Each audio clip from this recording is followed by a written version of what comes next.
Most people watching this are about to miss the real lesson.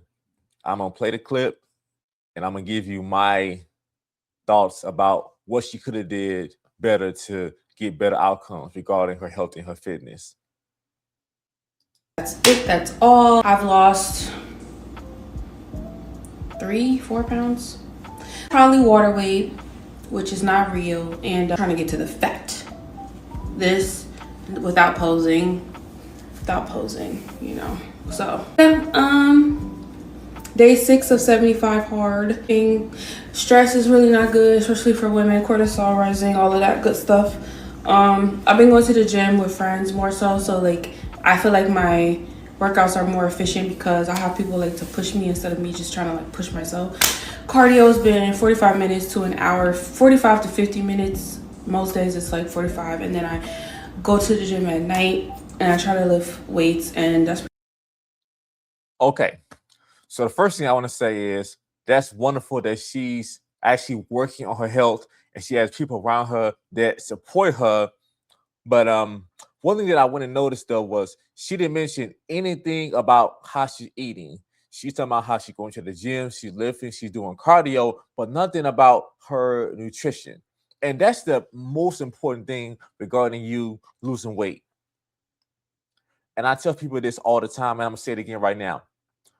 Regarding weight loss, the most important thing is being in a calorie deficit and feeding your body the right type of foods and nutrients that's gonna help you move toward getting the kind of body that you want versus pushing you away from it. So she didn't mention nothing about what she's eating, being in a calorie deficit. She didn't mention anything about that.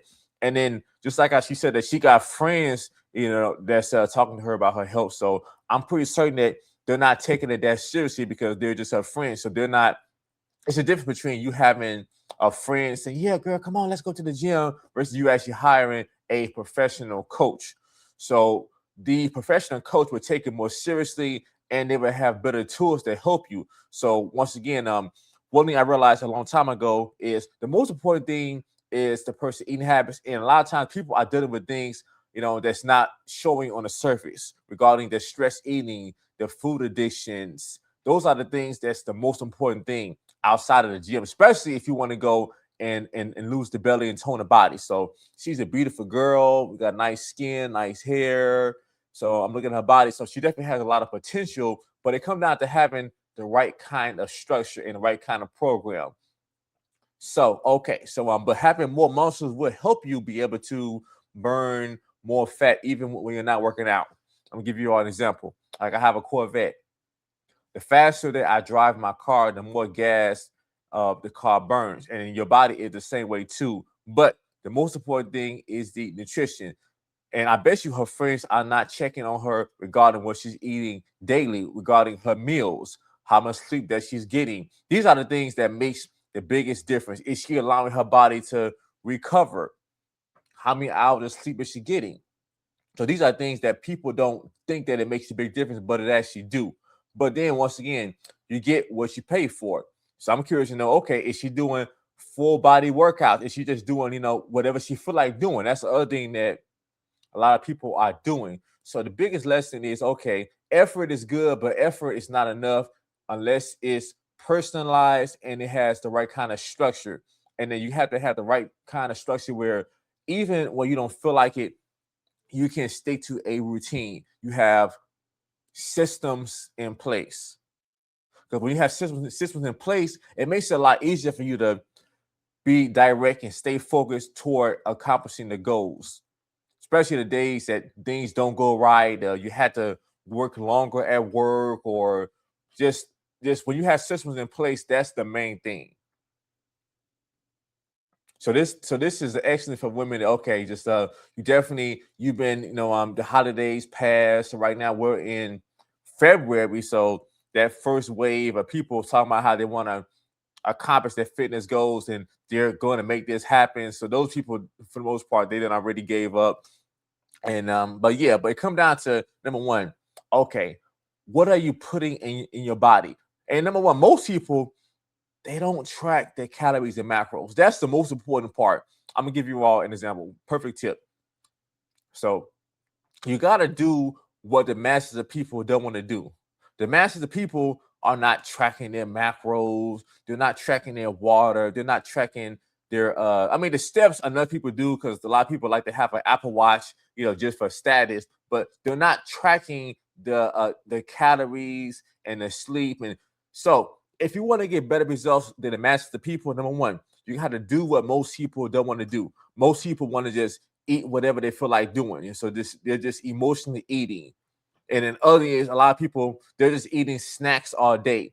So most people don't know how to structure and make an actual real meal. Every meal should have protein, green leafy vegetables, and healthy fats. One thing that I learned and I noticed though, through training so many women, a lot of times these women, they're older and they have these bad eating habits. They're eating snacks all day. And then they wonder why their body is not looking the way that is, they actually want it to look.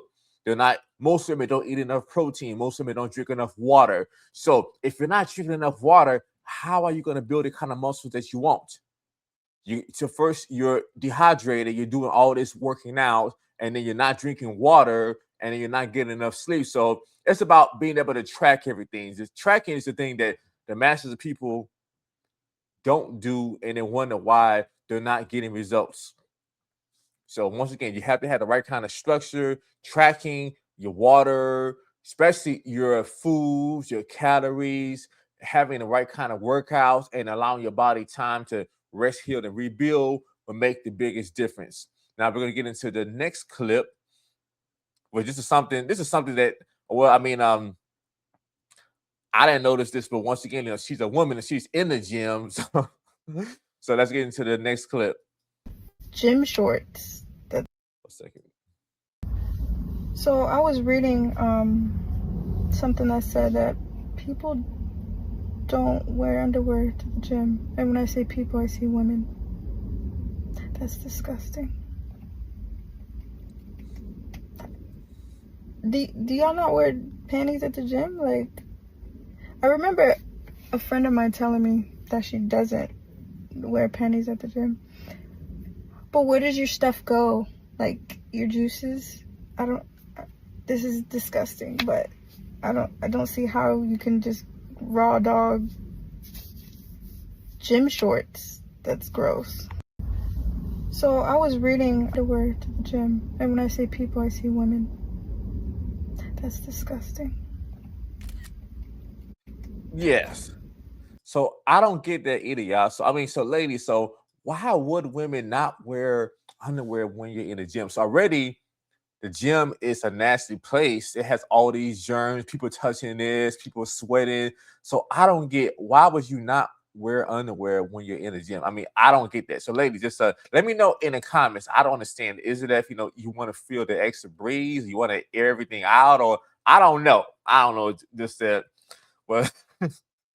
That's something that I don't know. Just I would say if you shouldn't want your body being exposed to those kind of germs. I mean, the gym is more nastier than like a bathroom, because people are constantly doing this and touching that, and I don't get it. Just like myself personally now, even though back in the day I used to work in a gym, but yeah, I definitely prefer working at home. So it's less germs. I can spray down the equipment. I'm only touching this. So, but yeah, but definitely, so that's just I was shocked when I seen that. But I shall, but yeah, but the main thing is, but ladies, it's about you having a plan and you doing what the masses of people refuse to do. The masses of people do not want to track their calories, their macros. They don't want to track their sleep. And this is why most people look the same. They're doing what most people are doing, and then they're having their friends to hold them accountable. And just like this one guy that I seen, he acted like he wanted coaching, but he was like, "Well, I told my brother about it, and then my brother is gonna coach me." Okay, your brother is not a fitness professional, so basically, he just don't want to spend no money for that type of accountability, because he knows more than likely, okay, he's been overweight for 25 years. He really don't want to spend the money because he knows that he actually don't want it that bad, and he just don't want to pay. So you get what you pay for. So free accountability is not the same as a professional holding you accountable and taking it that seriously. So All right, y'all. So, but yes, I hope you all got something from this. I hope you all enjoyed the show. Like, share, and subscribe. And I'll see you all next time. And remember, God wants you healthy and fit. And the devil wants you to keep making excuses and keep talking about how busy you are or how much you got going on. And the devil wants you to be not trying to be accountable to anything.